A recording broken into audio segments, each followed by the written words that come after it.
दरबारामध्ये, साताऱ्याच्या राजधानीमध्ये, राजांच्या सान्निध्यामध्ये आजचं जे आगमन आहे ते मूळ सिंहस्थ कुंभमेळा अध्यक्ष आदरणीय परमपूज्य रामनारायण दासजी, कुंभमेळा समिती नाशिक या ठिकाणी उपस्थित आहेत. आदरणीय शंकराचार्य, काशी धर्मपीठाचे जे शंकराचार्य त्यांचे परम शिष्य वैराग्यानंदजी महाराज वाराणसीहून उपस्थित आहेत. या ठिकाणी आमचे आदरणीय मथुरेहून महंतजी उपस्थित आहे. मी स्वतः ज्या ठिकाणी आपण ऐकले असाल की श्रीराम मंदिराची मूर्ती प्राणप्रतिष्ठा ज्यांच्या हस्ते झाली ती काशी विद्वत परिषद, आणि त्या काशी विद्वत परिषदेचा प्रमुख प्रभारी या नात्याने मी आपल्या समोर उपस्थित आहे. आणि अशा प्रकारचं गुरुजी आता येणारा जो कुंभमेळा आहे त्या कुंभमेळ्याचं जे रामकुंडावरती जे त्यांचं जे आश्रम आहे, पौर्णिमेचा जो पर्व काळ आहे कुंभमेळ्यामध्ये 2027ला, त्याचं प्रमुख स्नानाचं जे अधिकारी आहेत ते आपल्यासमोर उपस्थित आहेत. संत पूजन झाल्यानंतर 2 मिनिटं गुरुजी बोलतील. आपण सर्वांनी पहिलं माझ्या ताईंच्या हस्ते संतांचं पूजन होईल आणि मग आपल्याला जे काही महाराज आशीर्वाद देतील आपण ते स्वीकार करावा. आणि या सातारा नगरीमध्ये सर्व जाती, धर्म, पंथ, संप्रदाय सगळ्यांच्या चरणी मी नतमस्तक होतो. या राजधानीचे राजांच्या चरणी सुद्धा धन्यवाद.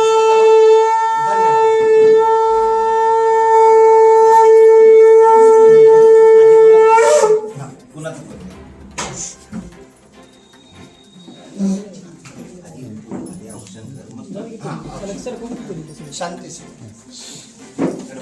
या ना सगळ्या महिला या साईडला या.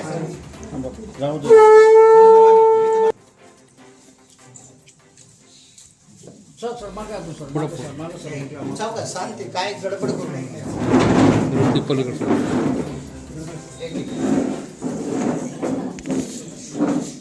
हळूहळू गडबड नका. ठीक आहे महाराज अपने माता पिता है. या इकडे या, इकडे या ना. द्या दुसऱ्या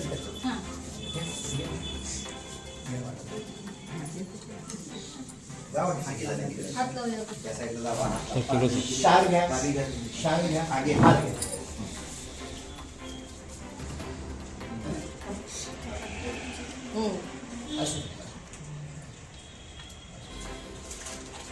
कशी भावना आहे, श्रद्धा आहे, प्रेम आहे.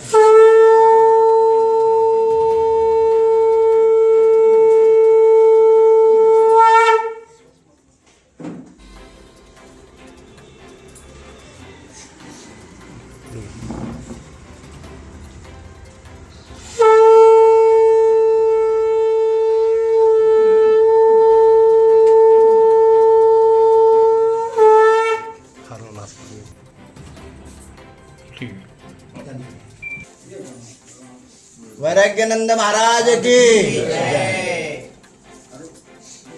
एक महान तपस्वी संतांचं स्वागत होत आहे.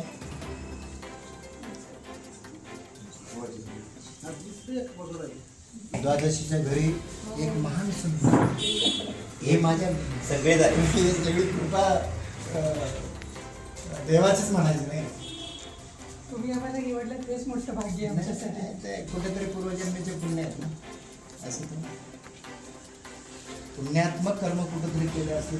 महाराज की जय.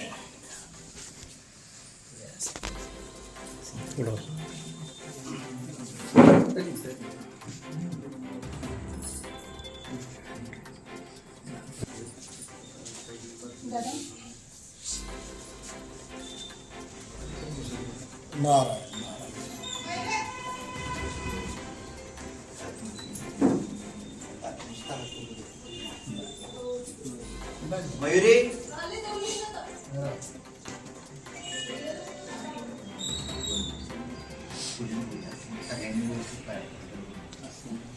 पूजन झालं ना की महाराज 2 मिनिटं बोलतील, त्याच्यानंतर शांतता बसा आणि मग पाया पडा. आदरणीय आमच्या महाराष्ट्राची राजधानी सातारा आणि या सातारा जिल्ह्यामध्ये असणाऱ्या आमच्या गोडसेताई, यांच्या आग्रहस्थ आज काही निमित्ताने महाराजांचं या ठिकाणी आगमन झालेलं आहे आणि त्यांच्या या दरबारामध्ये आदरणीय मूळ सिंहस्थ कुंभमेळा अध्यक्ष परमपूज्य नारायणानंदजी दास महाराज नाशिक कुंभमेळा समितीचे ते सदस्यही आहेत आणि मूळ सिंहस्थ कुंभमेळ्याचे ते अध्यक्ष आहेत. त्यांचं आगमन आमच्या बहिणी गोडसेताई त्यांच्या आग्रहस्थ या ठिकाणी आगमन झालं. आदरणीय शंकराचार्यांचे परमशिष्य वैराग्यानंदजी महाराज वाराणसी, महंतजी मथुरा, मी स्वतः काशी विद्वत परिषद प्रभारी, नामदेव महाराज हारड वारकरी शिक्षण संस्था आळंदी आणि महाराजांचंही कार्य नाशिकमध्ये मी पाहतो. कालच आमचे कलेक्टर आयुक्त यांच्याबरोबर मिटिंग झाली. मिटिंग झाल्यानंतर महाराजांनी काय मार्गदर्शन तिथे कुंभमेळ्याच्या संदर्भात पुढे काही गैरसोय होऊ नये या संदर्भात नाशिकमध्ये मिटिंग पार पडली आणि आम्ही इकडं आलो.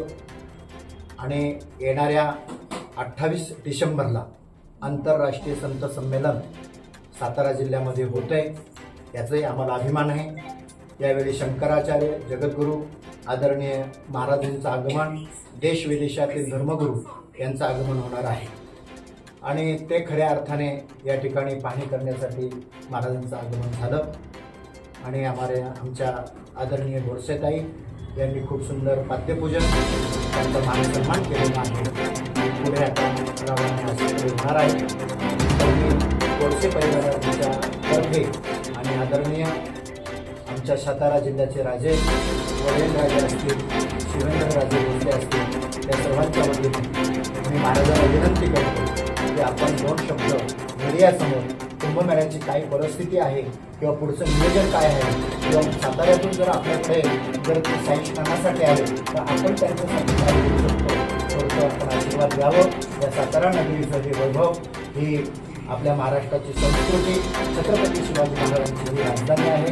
या राजधानीमध्ये आपल्या पवित्र मुख्यमंत्रीद्वारे आपल्या विद्वत्तेद्वारे आपण या जनतेला, या माझ्या मराठमोळा सर्व जाती धर्म जनतेच्या हितासाठी आपण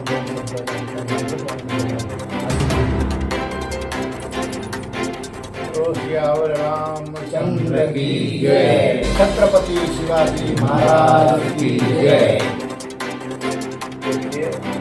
सबसे बड़ा बात तो ये है जो हम भरत खंड से नीत सुर सरी फल भलो संगति भली. पहला नंबर तो हम लोग ये है जो जिस देश में गंगा बहती है उसमें हमारा जन्म हुआ. और यहाँ ऐसे ऐसे ज्ञानेश्वर महाराज, ऐसे तुकाराम महाराज, ऐसे संत हो गए हैं, उस भूमि में आपका जन्म हुआ है. जिसमें शिवाजी महाराज के महान विभूति जन्म लिए हैं, उस भूमि में आपका जन्म हुआ है, हमको गौरव करना चाहिए.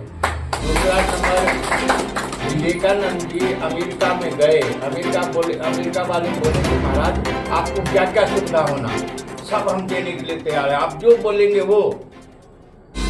बोले ठीक है तुम सब दे सकते हैं, लेकिन गंगा स्नान बोले ये तो नहीं देते, ये तो भारत नहीं है. तो हम लोग जो जन्म लिए हैं भरत खंड समेत सुरसरी, एक तो भारतवर्ष में जन्म लेना ही बहुत प्राप्ति का बात है. दूसरा सुरसरी, गंगा के किनारा हम लोग बैठे हैं, गंगा में बैठे हुए हैं. गंगा जमुना सरस्वती सब भारत में. और दूसरा जो हमारे देश का महानता ये है जो 4 कुंभ होता है हमारे, उसमें 2 तो सिंहस्थ होता है, नासिक और उज्जैन में सिंहस्थ होता है, और इलाहाबाद और हरिद्वार में कुंभ होता है. सिंहस्थ बोलते हैं जब सिंह राशि में गुरु और सूर्य प्रवेश करते हैं तो हम पर्व स्नान कहते हैं, उसको पर्वणी बोलते हैं. हमारे महाराष्ट्र में पर्वणी बोलते हैं. वो पर्वणी स्नान अपने यहाँ होता है कपिल धारा तीर्थ स्वर्ग आश्रम में, इगतपुर तालुका में. जो मूल स्थान वो है कुंभ मेला का मूल स्थान वो है. पहले वहाँ कुंभ होता था, उसके बाद में पेशवाई राजा ने देखा जो ये जगह छोटा पड़ता है तो उसको चक्रतीर्थ में ले गया. चंबल के पास में चक्रतीर्थ है, वहाँ आपस में झगड़े हो गए, 12,000 साधु मारा गया. फिर पेशवाई के पास कोर्ट हुआ, पेशवाई ने फिर बोले कि भाई ऐसा करो कि आप दोनों बंटवारा कर लो, तो शिवपाशक को त्र्यंबक दे दिए और रामपाशक को राम। तब से ये मेला तो नासिक और त्र्यंबक होने लगा, नहीं तो मूल स्थान कपिलधारा था, वहाँ पर कुंभ होता था। जब से कुंभ मेला का अमृत मंथन हुआ, देवासुर संग्राम हुए, हमारे देश में 3 संग्राम हुए हैं। पहले देवासुर संग्राम हुआ, उसके बाद में राम रावण युद्ध हुआ और उसके बाद महाभारत हुआ, और तीनों स्त्री के कारण से हुए। राम रावण युद्ध, महाभारत, क्या बोलते, देवासुर संग्राम हुआ मोहिनी अवतार को लेकर, भगवान मोहिनी अवतार लिए थे उस समय हुआ, और सीता के कारण से राम रावण युद्ध हुआ, और महाभारत द्रौपदी के कारण से। तो हमारे देश में जो कुंभ होता है, ये गंगा स्नान हम लोग 1 महीना जो है 4 पर्व होती है। 4 पर्व में जो नहाएगा, अभी जो ये स्नान आ रहा है, अभी हमारे यहाँ स्नान होंगे 120 बरस के बाद ये योग आया है, राखी पूनम से स्नान होंगे। और हम लोग भाग्यवान हैं जो एक बार अगर गंगा स्नान कर लिया तो उसका जीवन का जो भी दुख सुख है वो नष्ट हो जाता है। इतना बड़ा भारत को महत्व दिया है। और भारत वर्ष और दूसरा रूप में महाराष्ट्र ऐसे पवित्र भूमि है जिसमें कि एक से एक संत हो गए हैं, और उनके कृपा से आज हम लोग आनंद में जी रहे हैं, नहीं तो अशांति फैला हुआ है संसार में। इसलिए आप लोग को बहुत भाग्यवान है, ये भूमि में जन्म लिए हैं और गंगा स्नान मिलेगा। और जो गुफा में, बड़े बड़े गुफा में हिमालय में संत हैं, वो भी कुंभ मेला में वहाँ आते नहाने के लिए आते हैं। इतना बड़ा महत्व है। और वो महाराष्ट्र में हो रहा है, अपना नासिक का कुंभ महाराष्ट्र का है। इतना बड़ा महाराष्ट्र गौरवीय स्थान है, ये भूमि है। तो हम लोग को ये सोचना है जो हम भाग्यवान है, जो हमारे सामने योग आया है, ये 120 वर्ष के बाद ये योग आ गया है, जो इसमें जो नहाएंगे तो आपके कई जन्मों के जो अनेक प्रकार के दोष हैं वो नष्ट हो जाते हैं। इसलिए आप लोग का आशीर्वाद देता हूँ इसी प्रकार से भावना। और आप लोग का जन्म जो है बहुत सुंदर भूमि में जन्म हुआ है, तो आप लोग अवश्य कुंभ में स्नान करने आओ, और वहाँ सब व्यवस्था होगा, भोजन पानी का, रहने का सब व्यवस्था हो जाता है। और हम लोग सरकार से लड़ रहे हैं, अभी तक तो जमीन ही नहीं ले रहे सरकार। जमीन कुंभ का इतना दिन से कुंभ हो रहा है, लेकिन आज तक जमीन नहीं ली है। तो प्रत्येक कुंभ में हम लोग को झगड़ा करते हैं कि कुंभ का लिए हमेशा के लिए जमीन आपको लेना जरूरी है, लेकिन अब अभी सरकार वो भारे से ले लेते हैं, फिर वो जमीन वाला देने को तैयार नहीं, खड़ी डाल देते हैं, उस पर बरसात में कुंभ आता है अपना, तो उसके कारण से खड़ी डालने से वो लोग तो जमीन खराब हो जाता है, इसलिए कोई देने को तैयार नहीं होता है। इसलिए हम बोले परमानेंट जमीन ले लीजिए और उसमें कुंभ मेला भरे, तो पब्लिक को भी सुविधा होगा और हम लोग का स्नान का भी सुविधा होगा। तो अभी वही सब हम लोग का मीटिंग चालू है कलेक्टर के साथ में, कमिश्नर के साथ में, तो भाई जगह हमेशा के लिए परमानेंट लिया जाए। लेकिन अभी भाव इतना बढ़ गया है कि ये लोग लेने को लिए फिर बाहर चलेंगे, और फिर वो बस्ती बढ़ते जा रहा है, फिर आगे चल के और वो आरगांव नाका से आगे चले जाएगा तो पब्लिक को बहुत तकलीफ है। और कुंभ का मूल जो है कपिला संगम, कपिला और गोदावरी के संगम जो है वहीं पर कुंभ का मूल स्थान है, आना चाहिए। लेकिन वो अभी आगे जाएगा तो कौन पब्लिक है, उसका महत्व ही खत्म हो जाता है, ऐसा है। इसलिए आप लोग भाग है, ऐसा योग आ गया है, आप लोग अवश्य स्नान के लिए कुंभ मेला में आएंगे।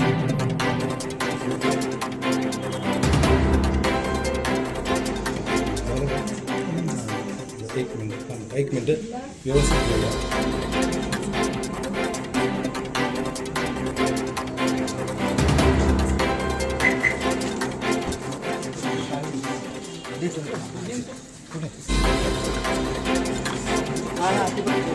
देतो गाडी असं नाही म्हणत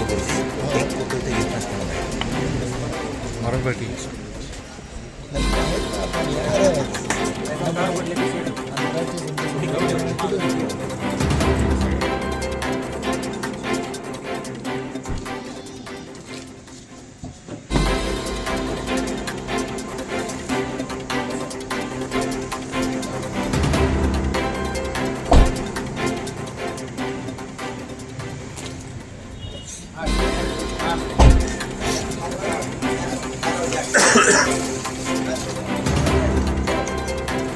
या, बाबा, तिकडे जाऊ दे जरा.